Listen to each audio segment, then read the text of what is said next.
Hello, good morning. Good morning. Please state your name for me. My name is Caden Spangler. I am the director of the film called Unread. I will be speaking on the scene opener and answering questions related to the movie. How would your product engage with audiences and how would it be distributed as a real media text? My movie is a psychological horror, and I try to target an audience who relates to the emotional states of teenagers. Emotions like anxiety, disassociation, and isolation. I use different colors throughout the film to heighten the engagement. I use blue to signify loneliness and sadness. I also use a contrast of white to engage the sense of innocence for the audience to subconsciously side with the main character. I base my knowledge on relatable teens with stress seen on TV or in my personal experience.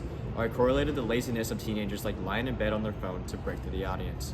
I used a little bit of sound in certain parts of the opener to introduce the fact that something big was going to happen. You would have to watch the full film to find out.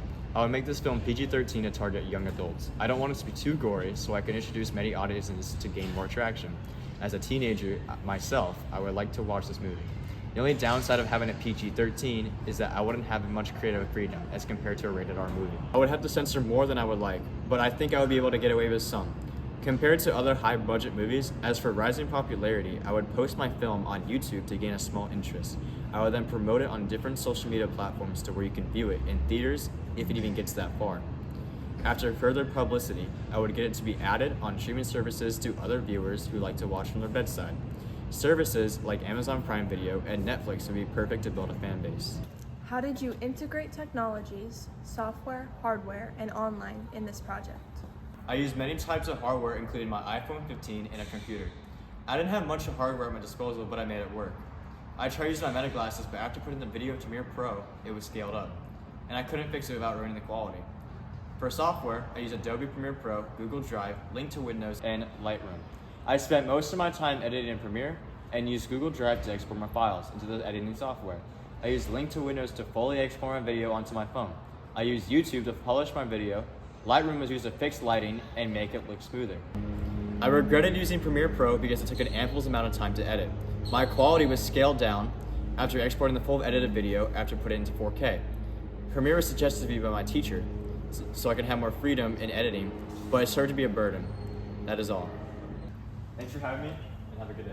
You as well.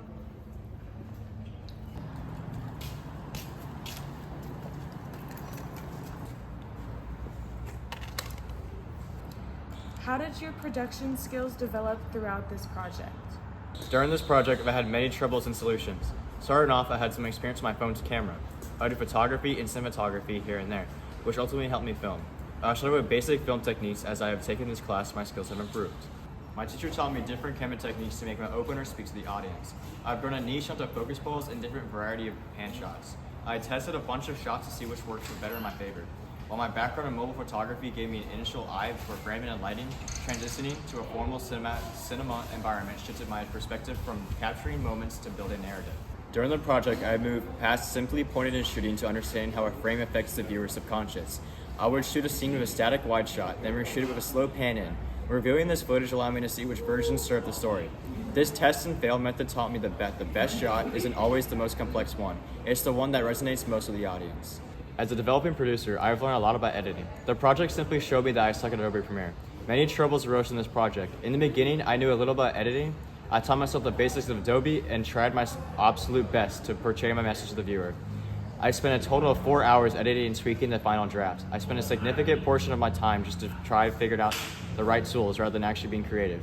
After my experience, I will not use Adobe again. After exporting my final edit, it brought the quality down even when I put it to 4K. Even when I made the bitrate higher to match the quality, it still came out weird. Adobe made my video come out fuzzy in some scenes. I honestly embrace some of the fuzzy scenes because it brings out the horror vibe to it, creating lasting suspense. Low res or fuzzy visuals mimic the look of security cameras, old VHS tapes, or amateur cell phone footage. This grounds the horror in a raw reality, making it less like a polished Hollywood production and more like a cursed artifact you weren't supposed to see. Take, for example, the Blair Witch Project. Shaky, out-of-focus camcorder convinced an entire generation the footage is real. And The Ring, grainy, cursed tape footage used visual distortion to make the supernatural feel like a virus. It's the visual equivalent of hearing a floorboard creak in the dark. It's probably nothing, but because you can't prove it, it's everything. How does your product use or challenge conventions and how does it represent social groups or issues? I would like to say that my film uses conventions. In my film, there's an eerie music and suspense to engage the audience, and that so they don't understand what genre they're listening to. I utilize low-frequency, non-diegetic audio and disassociate strings to create an eerie atmosphere. This serves to immediately anchor the audience in a state of unease. By using this convention, I am signaling to the audience that something is wrong before they even see it on screen. The music is louder near the end to keep the audience on their toes. After the build-up, it looks like the teen sees something behind him, and it leaves the viewer on a cliffhanger, keeping them drawn in and wanting to continue watching the film. Instead of providing a sudden auditory shock, I chose to maintain a state of sustained psychological tension. Focusing on the teen's protagonist's reaction rather than the threat itself, I would prioritize suspense over spectacle, forcing the audience to engage their own fears to fill in the blanks. The teen character is shown as a helpless victim by focusing on the teen's face as they realize someone's behind them. The film represents the vulnerability of the youth in a world that can feel dangerous or unpredictable. This film also represents the social group of isolated youth. In media, teenagers are often shown in large groups like Stranger Things. By showing one scene alone, I highlight a different, perhaps more realistic social experience of independence or loneliness. Thank you for having me, and have a good day. Thank you for coming.